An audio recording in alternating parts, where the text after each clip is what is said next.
कोई भी यात्रा है और कितना भी हमने सही निर्णय लिया है, उसमें उतार चढ़ाव तो आएंगे ही। हमारे से कुछ ना कुछ गलती तो होंगी ही। जैसे हमारे से गलती होती है, हमारा उमंग खत्म हो जाता है।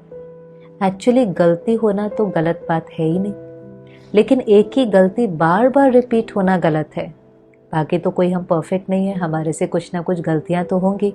ज़रूरी है कि हम रिफ्लेक्ट करें कि ये गलती मुझे क्या सिखा रही है। How can I do the same thing differently. वो चीज़ मैं कैसे अलग तरीके से कर सकूं कि ये गलती मेरे से दोबारा नहीं हो। कभी कभी हमसे कुछ गलत निर्णय भी हो जाएंगे, चाहे वो बिजनेस वेंचर है, कोई भी यात्रा है। ऐसा तो नहीं है कि हम हमेशा सही निर्णय लेंगे। हमने कोई निर्णय लिया, उस समय हमें लगा था कि ये राइट है।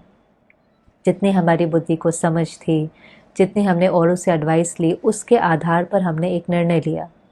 हो सकता है थोड़े समय के बाद हमें रियलाइज़ हो कि ये निर्णय ठीक नहीं है।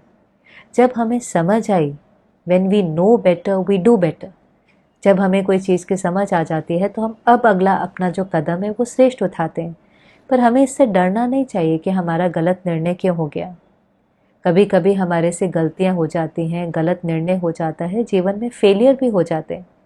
फेलियर भी क्या है, हमने एक आउटकम एक्सपेक्ट किया था कि ऐसा रिजल्ट होगा, लेकिन जो हमने सोचा था, जो मन की स्क्रीन पर देखा था, वो वैसा नहीं हुआ, उससे कुछ अलग निकला।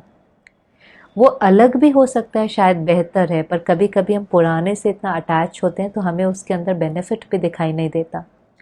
तो यात्रा के अंदर गलतियां भी होती हैं, गलत निर्णय भी हो जाते हैं और कभी कभी फेलियर्स भी होते हैं। आप किसी भी सफल लोगों से पूछो, वो कहेंगे नहीं, हमने अपनी यात्रा में बहुत स्ट्रगल किया है, बहुत सेटबैक्स देखे हैं, फेलियर को भी सामना किया है, लेकिन फिर भी वो सफल क्यों हुए? क्योंकि मन से नहीं हारे। हिम्मत बहुत बड़ी चीज़ है। फेल होना कोई बड़ी बात नहीं है, गलती होना कोई बड़ी बात नहीं है। हिम्मत और उमंग उत्साह बहुत बड़ी बात है।